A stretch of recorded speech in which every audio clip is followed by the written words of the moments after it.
चलो दोस्तों, शुरू करते हैं मनोचित्र कथा की आलसी बलवान की स्वर्ग यात्रा। अच्छी कहानी है दोस्तों, ध्यान से सुनना।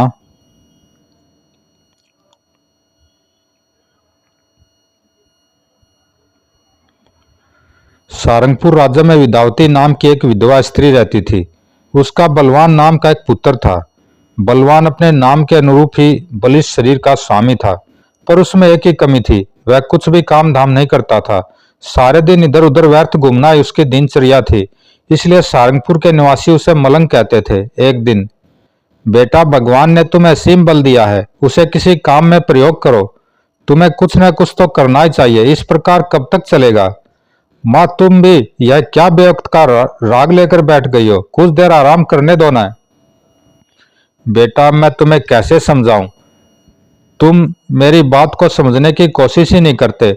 अगर तुम कुछ काम काज करते तो आज हम गरीब न रहते। माँ, तुम तो बस हर समय काम करने की ही रट बांधे रहती हो। देखो अब, अगर हे ईश्वर इसे सद्बुद्धि दे। जवान बेटे के होते हुए मैं चिंता में घुल घुल कर मरी जा रही हूँ, और इस नालायक को कोई फिक्र ही नहीं है। कुछ देर खाट पर करवटें बदलकर बलवान उठ खड़ा हुआ और मस्त चाल से चलता हुआ घर से बाहर चला गया। तभी बलवान ने देखा, अरे, वह रथ इतनी द्रुत गति से क्यों भागा चला आ रहा है, और उस पर तो कोचवान भी नहीं बैठा। लगता है घोड़े बेकाबू हो गए हैं, मुझे फौरन कुछ करना चाहिए। तभी रथ बलवान के समीप से होकर गुजरा।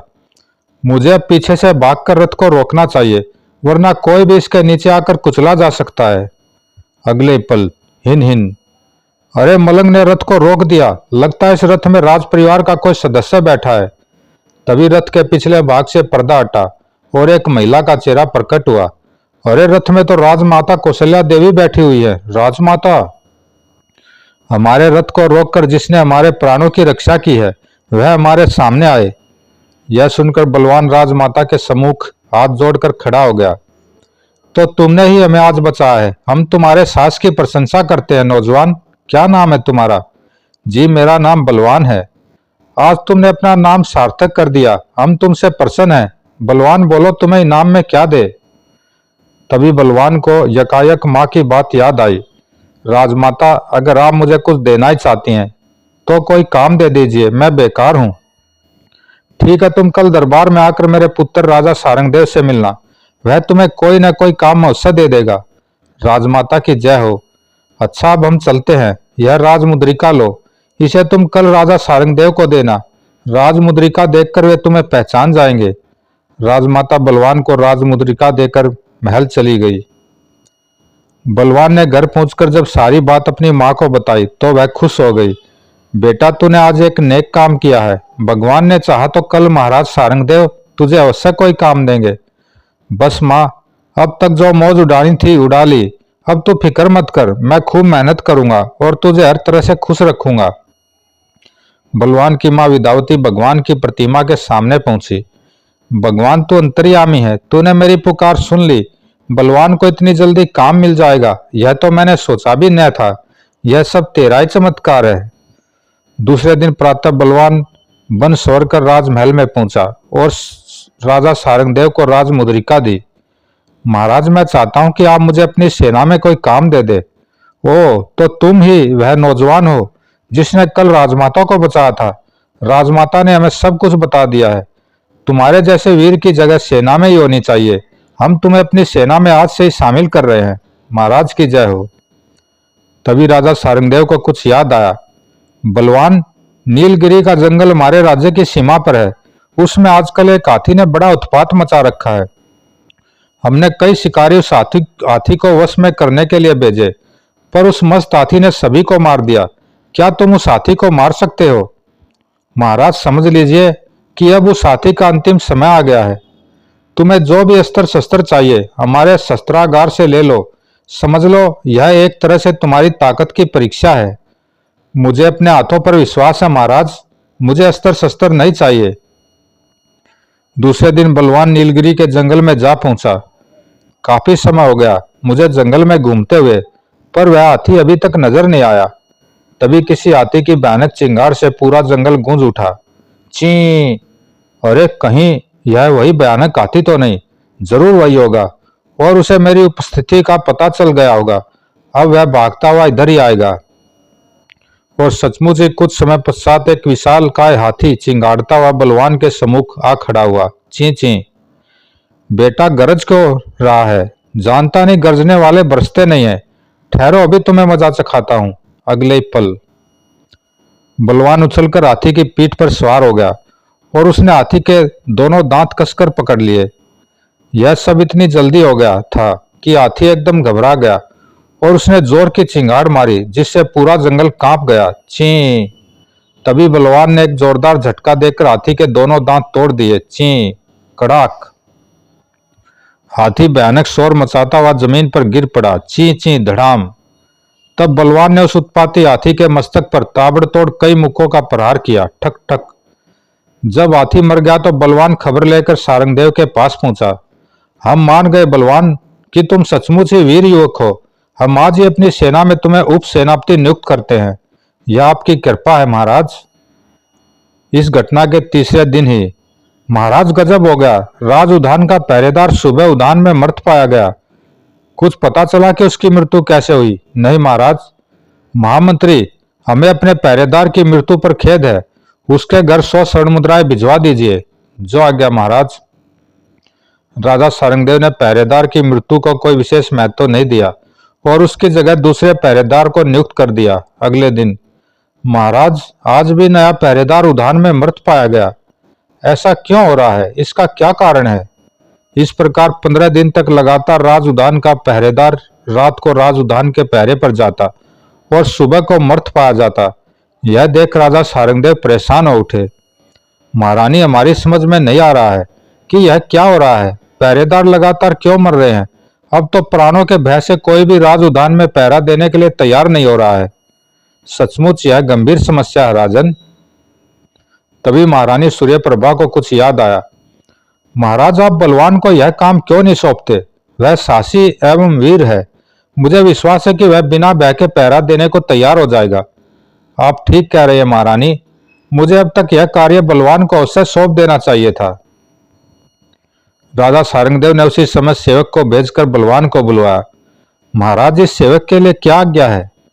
बलवान, तुम्हें तो पता ही है कि हमारे राज उद्यान के पहरेदार 15 दिन से लगातार मरे हुए पाए जा रहे हैं। और राजा सारंगदेव ने सारी बात बलवान को बता दी। फिर बोले, हम चाहते हैं कि तुम आज रात राज उद्यान पर पहरा दो और पता लगाओ कि पहरेदारों की मृत्यु कैसे होती है। जो आज्ञा महाराज। रात होते ही बलवान एक मजबूत लाठी लेकर राज उद्यान में पहुंच गया और एक विशाल झाड़ी के पीछे छिप कर बैठ गया।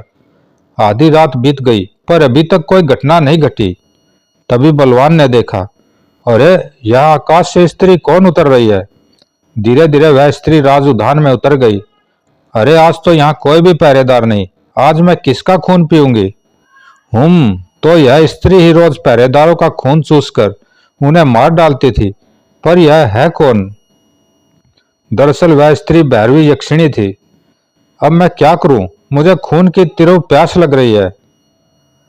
इधर बलवान दबे पांव डंडा लेकर भैरवी यक्षिणी के पीछे पहुंच गया। तभी हल्की सी आट पाकर भैरवी यक्षिणी मुड़ी। तुम? हाँ, मैं आज तुम्हें दंड देने आया हूं। रक्त की प्यासी नारी, तू निरपराध पहरेदारों को मारकर रोज उनका खून पी जाती थी। मैं देखता हूं कि अब तू यह भयानक खेल कैसे खेलती है। बलवान की बात सुनकर भैरवी यक्षिणी भयानक रूप से हंस पड़ी। ही। हंसते हंसते उसका रूप अचानक विभत्स हो उठा। बड़े बड़े लंबे दांत मुंह में दिखाई देने लगे। ही, तू मुझे दंड देगा? ठहर, मैं अभी तेरा भी खून पी जाती हूं। जैसे यक्षिणी बलवान की ओर लपकी, बलवान ने अपना डंडा कसकर भैरवी के पांव पर मारा। यह तो बड़ा ही दिलेर आदमी है। आज तक मेरे सामने कोई न ठहर सका, पर इसने तो मुझे ही घुमा दिया। यहां से भाग चलूं, वरना यह बलिष्ठ युवक मुझे मौत के घाट उतार देगा। भैरवी यक्षिणी उठी और आकाश की ओर उड़ चली। अरे जाती कहाँ? ठहर तो। बलवान ने लपक कर उसे पकड़ना चाहा तो यक्षिणी की चुनरी का पल्ला फटकर बलवान के हाथ में आ गया। वह तो हाथ से निकल गई। पर चलो, इसका अंतक तो आज से खत्म हुआ। सुबह महाराज को सारी बात बताऊंगा। अगले दिन बलवान राजा सारंगदेव के पास पहुंचा। महाराज की जय हो। मैंने पहरेदारों के कातिल का पता लगा लिया महाराज। सच कौन है वह? तब बलवान ने राजा सारंगदेव को रात को घटी सारी घटना बता दी। महाराज, मैं उसे पकड़ नहीं सका, पर उसकी चुनरी का टुकड़ा मेरे हाथ में जरूर आ गया था। यह रहा वह टुकड़ा। जरा यह चुनरी हमें दिखाना। जी महारानी जी। चुनरी का टुकड़ा देखकर महारानी सूर्यप्रभा की आंखें हर्ष से फैल गई। इतने सुंदर वस्त्र का टुकड़ा, इतनी सुंदर चुनरी तो हमने भी आज तक नहीं पहनी। बलवान को राजा सारंगदेव ने पारितोषिक दिया। यह लो अपना इनाम। जब बलवान इनाम लेकर वहां से चला गया, महाराज मुझे इस टुकड़े जैसा कपड़ा चाहिए, मैं उस कपड़े से अपना परिधान बनवाऊंगी। आप चिंता न करो महारानी, हम आपको ऐसा कपड़ा जरूर मंगवा देंगे। राजा ने आसपास के सभी राज्यों में उस कपड़े की खोज में अपने सेवकों को भेजा, लेकिन महाराज हमें कहीं भी वैसा कपड़ा नहीं मिला। अब मैं महारानी को क्या मुंह दिखाऊंगा? ओ, मैं उनकी एक छोटी सी इच्छा भी पूरी न कर सका। राजा सारंगदेव इसी उधेड़बुन में परेशान था कि तभी उसे पुनः बलवान का ध्यान आया। अतः उसने तुरंत बलवान को बुलवाया। महाराज, सेवक हाजिर है। बलवान, उस दिन तुमने जो चुनरी का टुकड़ा महारानी को दिखाया था, महारानी को अब वैसा ही कपड़ा चाहिए, लेकिन दूर दूर तक ढूंढने पर भी हमें वैसा कपड़ा नहीं मिला। आप परेशान न हो महाराज, मैं आज ही उस कपड़े की खोज में जाता हूँ। तुम्हें कपड़े को खरीदने के लिए जितना धन चाहिए राजकोष से ले लो और तुरंत कपड़े की खोज में रवाना हो जाओ। जो आज्ञा महाराज। बलवान ने राजकोष से 500 स्वर्ण मुद्राएं ली और अपने घर पहुंचा। माँ, ये ले 500 स्वर्ण मुद्राएं रख ले। मैं राजा के कार्य से देश के बाहर जा रहा हूँ। जब तक मैं वापस न आऊं तब तक तुम इन मुद्राओं से घर का खर्च चलाती रहना। लेकिन बेटा, तू इतनी सारी स्वर्ण मुद्राएं कहाँ से ले आया? कहीं तूने राज खजाने में चोरी तो नहीं की? नहीं माँ, ये सारी स्वर्ण मुद्राएं हमारी ही हैं और महाराज ने स्वयं मुझे दी हैं। अब मैं इसी प्रकार स्वर्ण मुद्राएं ला लाकर तेरी झोली में भरा करूंगा। जुग जुग जियो मेरे बेटे। फिर माँ से विदा लेकर बलवान घोड़े पर सवार हो कपड़े की खोज में अनजान दिशा की ओर चल दिया। लगातार कई माह सफर करने के पश्चात कई राज्य घूम चुका हूं, पर कहीं भी अभी तक कपड़ा नहीं मिला। चलते चलते एक दिन बलवान किशनपुर राज्य में जा पहुंचा। वहां वह चंपा भटियानी की सराय में ठहरा। किशनपुर राज्य में घूमने के पश्चात उसने पाया कि वहां के सभी निवासी उदास हैं। उसने एक नगरवासी से पूछा, क्यों भाई, क्या बात है? यहाँ सभी लोगों के चेहरे उतरे हुए क्यों हैं? लगता तुम मुसाफिर हो, इसलिए तुम्हें कुछ नहीं पता। जाओ अपना रास्ता देखो, हमें हमारे हाल पर छोड़ दो। बलवान के पूर्ण अनुरोध करने पर उस नगरवासी ने बलवान को बताया, अभी कुछ देर पहले युवराज अनंगपाल की मृत्यु हो गई है। तांत्रिकों का कहना है कि यह सब किसी यक्ष के प्रकोप से हुआ है। अरे, यह तो बड़ा ही बुरा हुआ। नगरवासी ने आगे बताया, जब तक युवराज की अंत्येष्टि नहीं हो जाती तब तक पूरे राज्य में चूल्हा नहीं जलेगा। अब रात हो गई है, इसलिए सुबह होने पर ही युवराज के शव को अंत्येष्टि के लिए शमशान घाट ले जाया जाएगा। तो क्या सुबह तक सभी लोग भूखे प्यासे रहेंगे? हाँ, अब मेरा पीछा छोड़ो और जाओ। बलवान वहां से सीधा किशनपुर के राजा बसंतपाल के पास पहुंचा। महाराज, मैं सारंगपुर का निवासी हूँ। मुझे यहाँ आने पर युवराज अनंगपाल की दुखद मृत्यु के बारे में पता चला। तांत्रिकों ने इस घटना को यक्ष का प्रकोप बताया है और मुझे भी राजकुमार की मृत्यु में कुछ रहस्य लगता है। तुम यह कैसे कह सकते हो? पता नहीं क्यों मेरी छठी इंद्री कह रही है कि राजकुमार की मृत्यु अकाल मृत्यु है। अगर आप आज्ञा दे तो आज रात मैं युवराज के शव की चौकसी करना चाहता हूँ। नौजवान, युवराज की आकस्मिक मृत्यु से हमारी दुनिया ही अंधेरी हो गई है। अगर तुम हमारे बेटे की अकाल मृत्यु का रहस्य जानकर उसे पूर्ण जीवन दे सके तो हम जीवन पर्यंत तुम्हारे आभारी रहेंगे। फिर राजा बसंतपाल ने बलवान को युवराज के शव के पास रहने की अनुमति दे दी। बलवान ने युवराज के कक्ष में से सभी लोगों को निकाल दिया और खुद एक झरोखे के पास बैठकर सोचने लगा, कितना सुंदर राजकुमार है, बेचारा अकाल मृत्यु का ग्रास बन गया। बलवान झरोखे के पास बैठा बैठा ऊँघने लगा। तभी, अरे ये प्रकाश कैसा है? कुछ पल के लिए कक्ष अलौकिक प्रकाश से भर उठा था। जब प्रकाश कुछ कम हुआ तो, अरे यह राजकुमार के सिराने कौन खड़ा है और यह यहाँ कहाँ से आ गया? बलवान अभी यह सोच ही रहा था कि उस पुरुष ने अपने हाथ की छोटी सी छड़ी को युवराज अनंगपाल के सिर से पैरों तक 7 बार घुमाया। तभी एक आश्चर्य हुआ। राजकुमार अनंगपाल जीवित होकर उठ बैठा। ते तुम कौन हो? तभी वह आदमी भयानक दानव बन गया। हा हा, अब मैं तुम्हारा खून पीऊंगा। मैं कालजयी यक्ष हूं और तेरा खून पीने आया हूं। शाम को जब मैं तेरा खून पीने आया था तो तेरे कक्ष में 2 सेविकाएं आ गई थी, अतः मैंने जल्दी से छड़ी घुमाकर तुझे मार दिया था। अब एकांत पाकर पुनः तेरा खून पीने आया हूं। नहीं नहीं, तुम ऐसा नहीं कर सकते, चले जाओ यहां से। उन दोनों का वार्तालाप सुनकर बलवान चौंक पड़ा। अरे, यह तो वैसा ही खून पीने का चक्कर है जैसा सारंगपुर के राज उद्यान में पहरेदारों के साथ हुआ था। जरूर इस कालजयी यक्ष का उस मायावी स्त्री से कोई संबंध है। बलवान धीरे से अपनी जगह से उठा और चुपके चुपके कालजयी यक्ष की ओर बढ़ा। युवराज, मरने के लिए तैयार हो जाओ, मैं तुम्हारा खून पीऊंगा नहीं। तभी बलवान ने तेजी से भागकर कालजयी यक्ष की छाती पर मुक्के से प्रहार किया। धड़ाक। आ, यह बलिष्ठ युवक कौन है?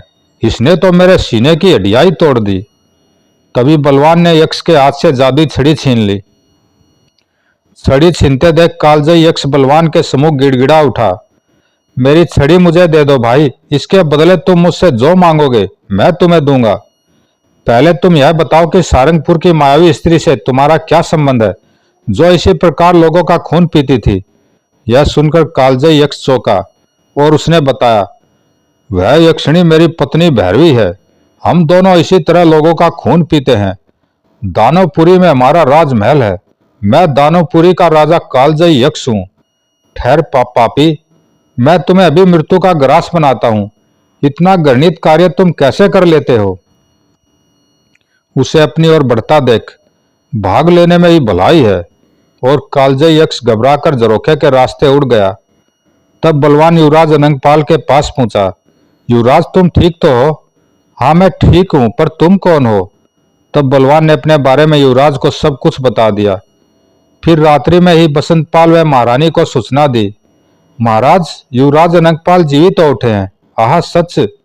क्या मेरा बेटा सचमुच जीवित हो गया? राजा बसंतपाल और महारानी भागे भागे युवराज के कक्ष में पहुंचे। पिताजी, माताजी, इनकी वजह से ही आज मेरी प्राण रक्षा हो सकी है। हम तुम्हारे आभारी है परदेसी। तुमने हमारे कुल के दीपक को काल के हाथों से बचा लिया है, लेकिन ऐसा तुमने किया कैसे?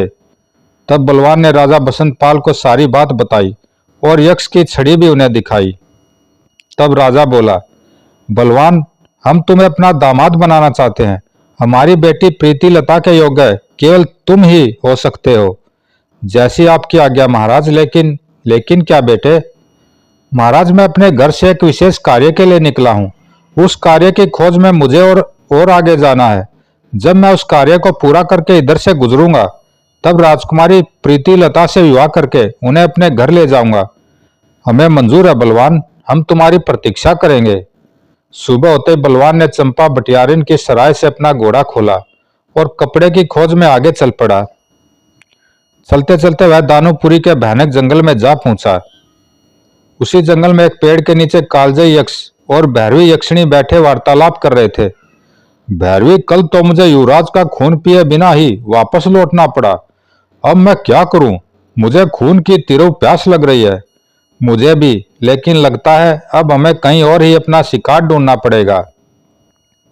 तभी कालजयी यक्ष व भैरवी यक्षिणी की नजर सामने से आते हुए बलवान पर पड़ी। अरे, यह तो वही युवक है जिसने मुझे राज उद्यान में पकड़ने की कोशिश की थी। मुझे भी इसी युवक ने कल युवराज का खून नहीं पीने दिया था और मेरी जादुई छड़ी भी छीन ली थी।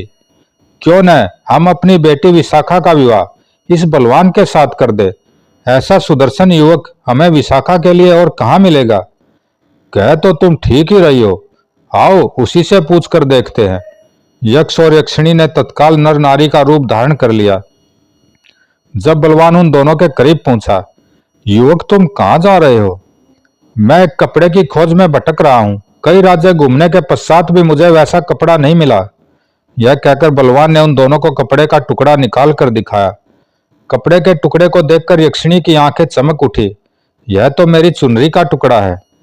भैरवी यक्षिणी बलवान से बोली, सुनो युवक, मैं एक शर्त पर तुम्हें यह बता सकती हूँ कि ऐसा कपड़ा तुम्हें कहाँ मिलेगा। तुम जल्दी से उस स्थान का पता बताओ, मुझे तुम्हारी हर शर्त मंजूर है।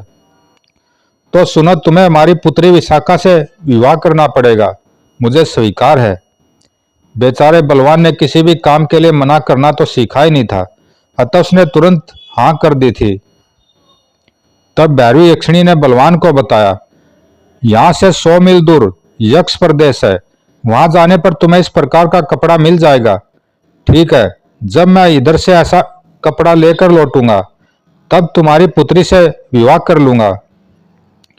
तुम हमारे महल में चलो, मैं तुम्हें एक पत्र लिख कर दे दूंगा, उसे पढ़कर मेरे ससुर तुम्हें इस प्रकार का कपड़ा दिला देंगे।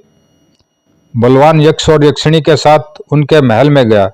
फिर वहां से उसने कालजयी यक्ष का पत्र लिया। उस पत्र को लेकर वह यक्ष प्रदेश में पहुंच गया। मुझे यहाँ के राजा से मिलना है। एक मनुष्य हमारे यक्ष प्रदेश में? फिर वह यक्ष बलवान को यक्ष प्रदेश के राजा विकराल सेन के पास ले गया। बलवान ने राजा विकराल सेन को कालजयी यक्ष का पत्र दिया। पत्र पढ़ने के पश्चात, तुम हमारे दामाद के होने वाले दामाद हो, इसलिए हमारे भी अतिथि हो, कहो हम तुम्हारी क्या सेवा कर सकते हैं।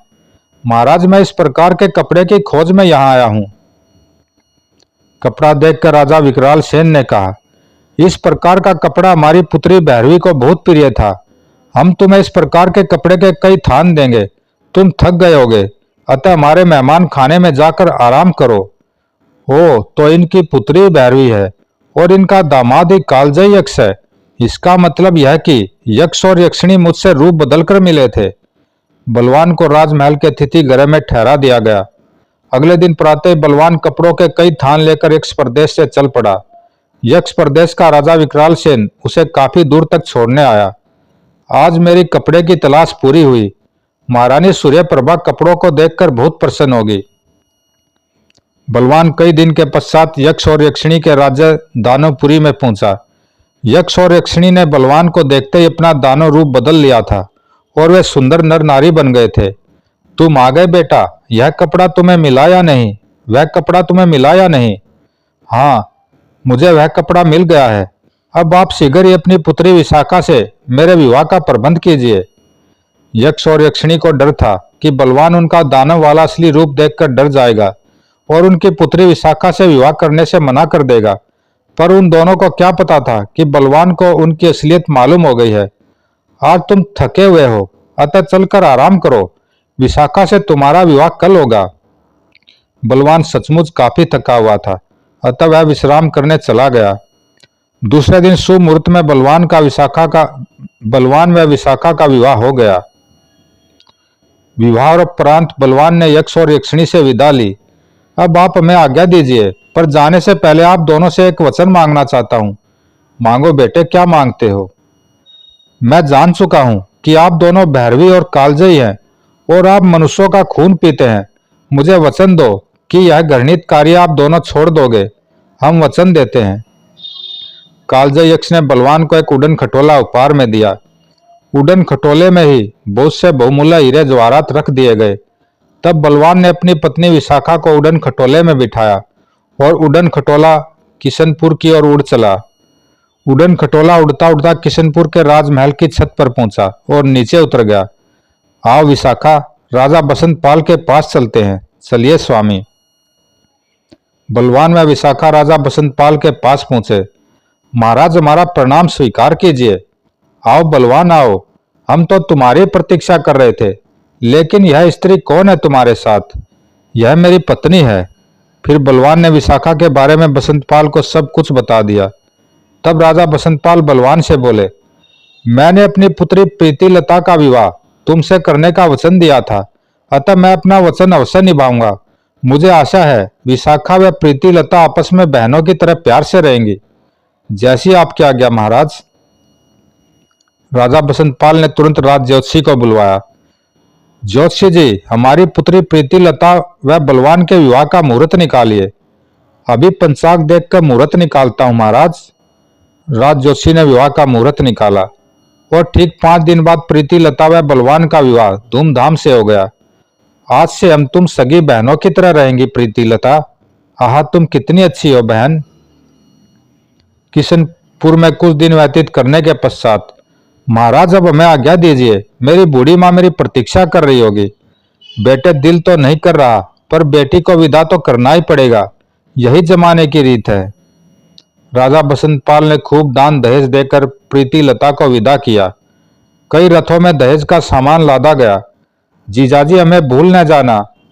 नहीं अनंगपाल, तुम्हें हम कैसे भूल सकते हैं। अच्छा विदा। और फिर विशाखा व प्रीति लता के साथ बलवान वहां से रवाना हो गया।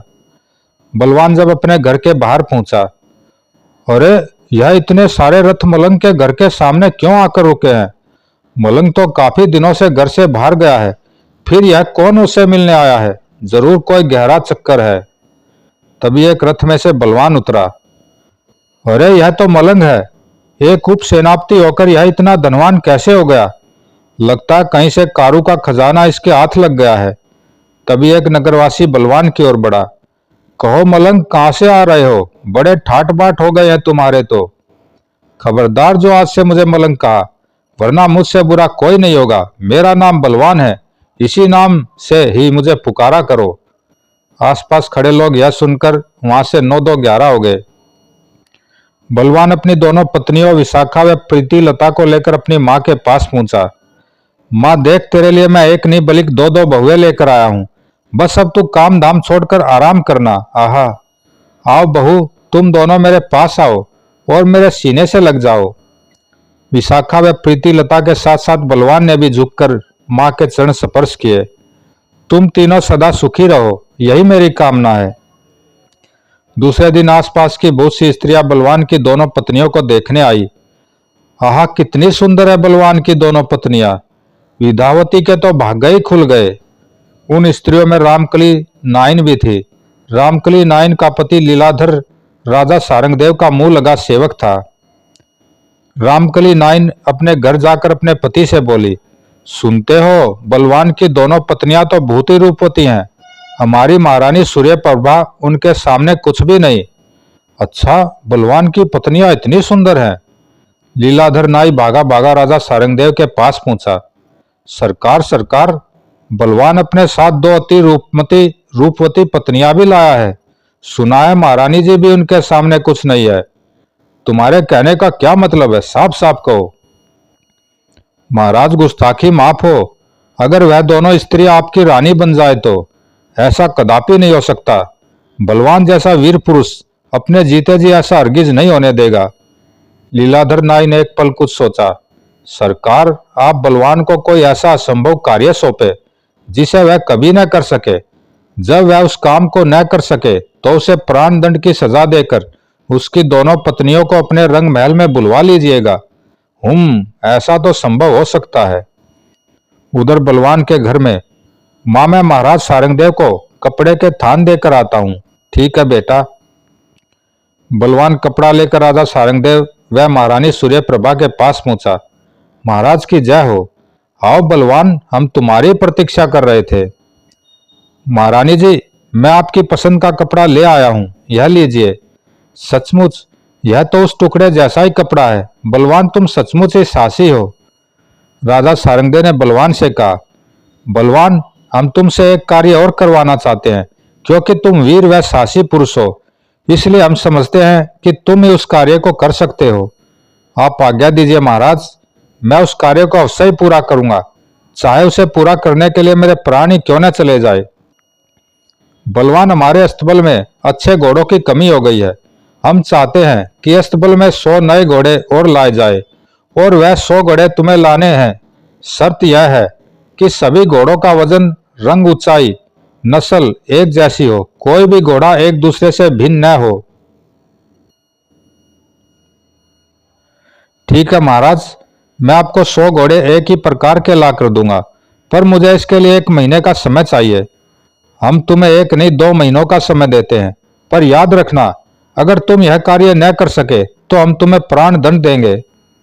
तब बलवान ने कहा, महाराज, आप मुझे घोड़ों को खरीदने के लिए उचित धनराशि दिलवा दीजिए। मैं 2 महीने बाद घोड़ों को लेकर पुनः आपकी सेवा में उपस्थित हूंगा। तुम राजकोष से जितना चाहे धन ले लो, पर ध्यान रहे घोड़े एक दूसरे से जरा भी भिन्न न हो। मुझे यह बात याद रहेगी महाराज। घर पहुंचकर बलवान उदास सा शैया पर लेट गया। यह देखकर बलवान की दोनों पत्नियां विशाखा व प्रीति लता उसके पास आई। स्वामी, आज आपका चेहरा मलिन क्यों है? हमें अपनी उदासी का कारण बताइए स्वामी। आज हम बहुत ही कठिन परिस्थिति में फंस गए हैं, जिसका हमें कोई हल ही नहीं सूझ रहा है। जब तक मैं राजा के सभी अब तक मैं राजा के सभी असंभव कार्य अपनी वीरता के बल पर करता रहा, पर अब जो काम राजा ने मुझे बताया है उसे पूरा करना किसी भी प्रकार संभव नहीं है। प्रीति लता व विशाखा के बहुत जिद करने पर बलवान ने उन्हें पूरी बात बताई, जिसे सुनकर विशाखा बोली, बस आप इतनी सी बात से परेशान है स्वामी। मेरे पिता कालजयी यक्ष ने मुझे किसी भी निर्जीव वस्तु में प्राण डालने की विधा सिखाई थी। मैं दिन रात लगकर मिट्टी के 100 घोड़े एक ही वजन, रंग व कद काठी के बना दूंगी, फिर उन मिट्टी के घोड़ों में प्राण डाल दूंगी। आप जरा भी चिंतित न होइए। विशाखा, तुमने मुझे बहुत बड़े संकट से उबार लिया है। क्या तुम सचमुच ऐसा कर सकती हो? आप मुझे घोड़े बनाने के लिए चिकनी मिट्टी मंगवा दीजिए और आप भी 2 महीने तक घर से बाहर न निकलिए, जिससे राजा को विश्वास हो जाए कि आप वास्तव में घोड़े खरीदने घर से बाहर गए हुए हैं। ठीक है, जैसा तुम कहोगी मैं वैसा ही करूंगा। बलवान ने काफी मात्रा में चिकनी मिट्टी विशाखा के लिए मंगवा दी और विशाखा अपने काम में जुट गई। 2 महीने पश्चात, लीजिए स्वामी, मिट्टी के 100 घोड़े तैयार हैं। अब मैं इनमें प्राण डालने जा रही हूँ। ये तो सारे घोड़े एक से ही लग रहे हैं। तुमने तो कमाल ही कर दिया विशाखा। तभी विशाखा ने कोई मंत्र बुदवाते हुए घोड़ों के ऊपर हाथ फिराया। अगले पल हिन हिन, अरे ये तो सचमुच जीवित हो गए। तभी वहां बलवान की मां विद्यावती प्रीति लता के साथ आई। बेटी विशाखा, तूने बलवान को एक बड़े संकट से उबारा है। मां, यह तो मेरा फर्ज था। मेरे स्वामी संकट में थे तो भला मैं कैसे चुप बैठ सकती थी। विशाखा, तुमने यह एक अद्भुत कार्य किया है। बलवान 100 घोड़ों को लेकर राजा सारंगदेव के अस्तबल में पहुंचा और राजा सारंगदेव को बुलवा लिया। महाराज, मैंने आपके अस्तबल के लिए एक ही रंग, वजन व कद काठी के 100 घोड़े ला दिए हैं। आप देखकर बता दीजिए कहीं कोई त्रुटि तो नहीं रह गई। सचमुच यह सारे घोड़े तो एक ही तरह के हैं। भला इतने सारे घोड़ों को तुमने कहां से खरीदा बलवान? राजन, मैं इन्हें 100,000 कोस से भी आगे से ढूंढ कर लाया हूं। राजा सारंगदेव ने मन ही मन सोचा, यह तो सचमुच ही घोड़े ले आया और मेरी सारी योजना धरी की धरी रह गई। अब ऐसा क्या किया जाए जिससे बलवान की दोनों पत्नियां हमारे रंग महल में आ सके। कुछ क्षण सोचकर वह बोले, ठीक है बलवान, अब तुम जा सकते हो। बलवान के जाने के पश्चात राजा ने लीलाधर नाई को बुलवाया। लीलाधर, बलवान तो सचमुच ही 100 घोड़े ले आया है और उसने असंभव को संभव कर दिखाया है। अब क्या किया जाए? तब नाई ने महाराज को एक नई तरकीब सुझाई और वहां से चला गया। दूसरे दिन राजा सारंगदेव ने बलवान को फिर बुलवाया। महाराज, आपने मुझे कैसे याद किया? आज्ञा दीजिए। बलवान, हम बड़े ही धर्म संकट में हैं। रात सौपन में हमें हमारे पूज्य दादाजी व पिताजी दिखाई दिए थे। पता नहीं स्वर्ग में दोनों किस हाल में हैं। हम चाहते हैं कि तुम स्वर्ग में जाकर उनकी कुशलता का समाचार ले आओ, तभी हमारे दिल को चैन मिलेगा। जी महाराज। पता नहीं महाराज बार बार ऐसे संभव कार्य मुझे क्यों सौंप रहे हैं। दाल में जरूर कुछ काला है, वरना स्वर्ग से भला कोई वापस आया है आज तक। बलवान को सोचते देखकर राजा सारंगदेव बोले, क्या सोच रहे हो बलवान? कुछ नहीं महाराज, आप मुझे 2 मास का समय फिर दीजिए। मैं आपके दादाजी व पिताजी की कुशलता का समाचार स्वर्ग जाकर जरूर ले आऊंगा। ठीक है, हम तुम्हें 2 महीने का समय देते हैं। घर लौटे बलवान को उदास देखकर प्रीति लता व विशाखा का माथा ठनका। स्वामी, आप आज फिर उदास हैं, क्या कारण है? आपकी उदासी हमें अच्छी नहीं लगती स्वामी। आप हमें जल्दी से अपनी उदासी का कारण बताइए। तब बलवान ने उन्हें पूरी बात बता दी। पूरी बात सुनकर विशाखा व प्रीति लता सोच में डूब गई। कुछ देर बाद प्रीति लता बोली, हर राजा का कोई न कोई मुंह लगा नौकर जरूर होता है और राजा उसी से सलाह लिया करता है। आप जरा बताइए कि राजा सारंगदेव का मुंह लगा नौकर कौन है? राजा सारंगदेव का मुंह लगा नौकर तो एक नाई है। राजा उसी से सलाह लिया करते हैं। यह सुनकर प्रीति लता ने कहा, मुझे लगता है राजा सारंगदेव को उल्टी सीधी सलाह लीलाधर ही दे रहा है, इसलिए लीलाधर को सबक सिखाना पड़ेगा। लीलाधर को तो सबक देना ही है, पर उससे पहले सौरभ की मुसीबत से जान छूटने का भी तो कोई उपाय सोचो। तुम्हें स्वर्ग में भेजने के लिए राजा सारंगदेव ने क्या प्रबंध किया है? बहुत ही आसान रास्ते का प्रबंध किया है। शमशान भूमि में मेरी चिता सजाई जाएगी और जलने के पश्चात मैं अपने आप स्वर्ग में पहुंच जाऊंगा। प्रीति लता व विशाखा यह सुनकर चौंक पड़ी। हे भगवान, यह तो राजा घोर अनर्थ कर रहा है, पर आप फिक्र न करिए, मैं आपको एक उपाय बताती हूँ। जल्दी बताओ प्रीति लता। तब प्रीति लता ने अपनी योजना बलवान को बताई। अपने घर से शुरू करके शमशान भूमि तक एक लंबी सुरंग खोदी जाए। जहां पर सुरंग शमशान भूमि में जाकर समाप्त हो, वहीं पर तुम्हारी चिता जलाई जाए। जब सब लोगों के सामने तुम्हारी चिता में आग लगाई जाए, तो तुम सुरंग के रास्ते सकुशल अपने घर आ जाना। तब सब लोग यही समझेंगे कि तुम चिता में जल गए हो। फिर अगले दिन तुम राजा के सामने पहुंच जाना। और इससे आगे की योजना भी प्रीति लता ने बलवान को बता दी। प्रीति लता की योजना सुनकर बलवान प्रसन्न हो उठा। प्रीति लता, तुम्हारी योजना तो सचमुच कमाल की है। तो स्वामी, आप आज से ही सुरंग खोदनी शुरू कर दीजिए। और बलवान ने उसी वक्त से अपने घर के अंदर से शमशान भूमि तक सुरंग खोदनी प्रारंभ कर दी। खटखट। 2 महीने तक दिन रात लगकर बलवान ने शमशान भूमि तक सुरंग खोद ली। अब आप सारंगदेव के पास जाइए और चिता सजाने के लिए कहिए। बलवान तुरंत राजा सारंगदेव के पास पहुंचा। महाराज, मैं कल सुबह स्वर्गलोक जाना चाहता हूं। आप शमशान भूमि पर मेरी चिता सजवाइए। ठीक है, हमें भी अपने पूर्वजों की कुशलता का समाचार जानने की बड़ी उत्सुकता है। सारंगदेव मन ही मन अपनी योजना पर प्रसन्न हो उठा था। और अगले दिन प्रातः, भाइयों, मैं महाराज के दादाजी व पिताजी की कुशलता का समाचार जानने के लिए स्वर्ग जा रहा हूँ। शीघ्र ही वापस आकर आपको स्वर्गलोक के समाचार सुनाऊंगा। लगता है मलंग का दिमाग खराब हो गया है। कैसा पागल है यह, भला मरकर भी कोई पृथ्वी पर वापस आता है। फिर शीघ्र ही बलवान की चिता को आग लगा दी गई। लेकिन बलवान मजे से सुरंग में होता हुआ अपने घर पहुंच गया। घर पहुंचते उसने सुरंग का मुहाना मिट्टी से भर दिया। प्रीति लता, तुम्हारी वजह से आज मैं बच गया, वरना बेमौत मारा जाता। ऐसा मत कहिए स्वामी, बेमौत तो अब दुश्मन मरेंगे उधर राजमहल में।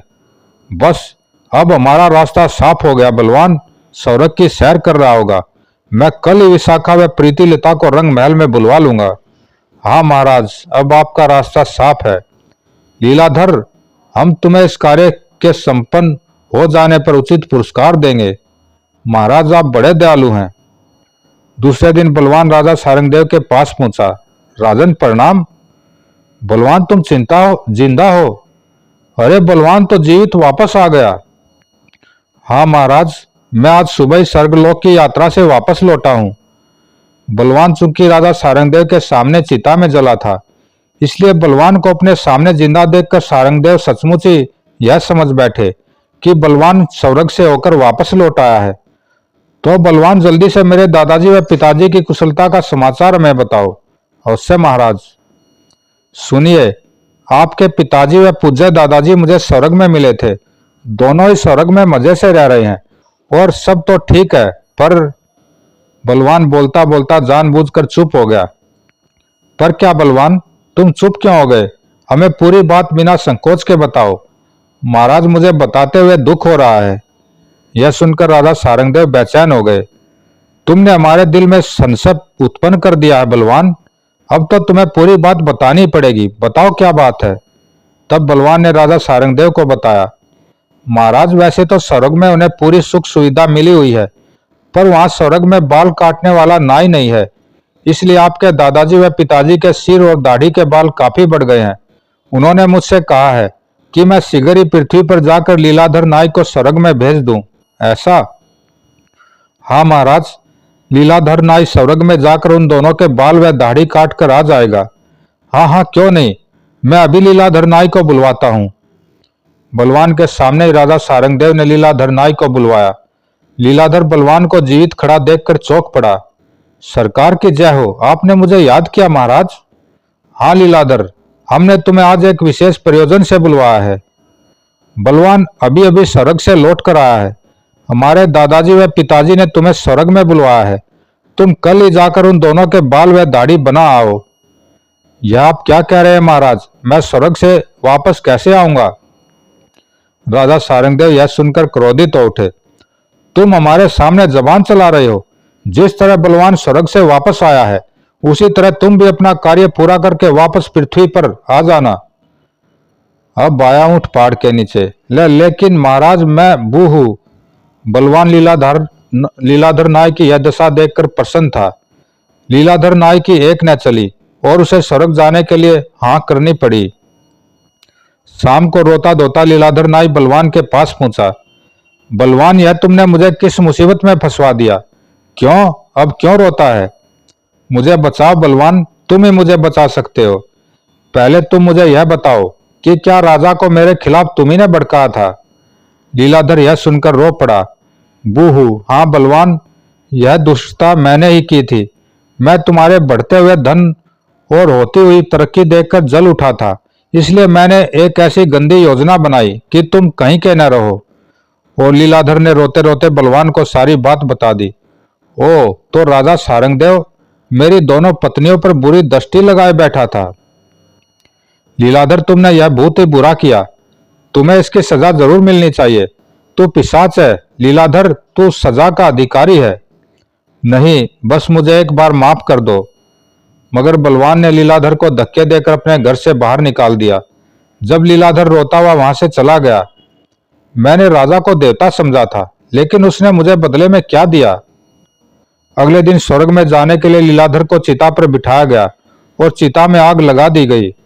लीलाधर, अब तुम ऊपर ही बैठे अपनी किस्मत को रोते रहना। चिता जलने पर सब लोग वहां से वापस लौट आए। बलवान राजा सारंगदेव के पास पहुंचा। महाराज, मुझे लीलाधर नाई ने आपके षड्यंत्र के बारे में सब कुछ बता दिया है। मुझे आपसे ऐसी आशा नहीं थी। क्या कहा? लीलाधर ने तुम्हें सब कुछ बता दिया है? हाँ महाराज, जब एक राजा ही प्रजा की बहु बेटियों पर बुरी नजर रखने लगे तो उस राजा का क्या होगा? क्या आप बता सकते हैं? राजा सारंगदेव यह सुनकर लज्जित हो गए। बलवान, हमारी अकल पर पर्दा पड़ गया था। हम तुमसे क्षमा मांगते हैं। तुम जैसे वीर पुरुष के साथ हमने यह जो कुकृत्य किया, इसका हमें बेहद पश्चाताप है। राजा सारंगदेव की आंखें शर्म से बलवान के आगे झुक गई। तुमने हमारे लिए कठिन से कठिन कार्य हंसते हुए किया, अतः हम तुमसे प्रसन्न होकर तुम्हें अपनी सेना का सेनापति बनाते हैं। तुम्हारे जैसे वीर युवक ही सेना की बागडोर संभाल सकते हैं। राजा को शर्मिंदा होते देख वह सेना की बागडोर अपने हाथ में लेने के लिए उन्हें बार बार अनुग्रह करते देख बलवान ने उसी दिन से सेनापति का पद संभाल लिया। फिर जब बलवान ने राजा सारंगदेव को अपने स्वर्ग जाने का किस्सा सुनाया तो राजा सारंगदेव बलवान की चालाकी सुनकर हंस पड़ा। तो इस तरह तुम स्वर्गलोक होकर आए हो। बेचारा लीलाधर तो बेमौत ही मारा गया, पर उस चापलूस को यही सजा मिलनी चाहिए थी। हमें लीलाधर की नहीं, तुम्हारी जरूरत है। सेनापति का पद संभालने के बाद बलवान अपनी मां और दोनों पत्नियों के साथ सुखपूर्वक रहने लगा। समाप्त दोस्तों, अच्छी कहानी थी। जरूर लाइक सब्सक्राइब करना, कमेंट में बताना कैसी लगी। धन्यवाद दोस्तों।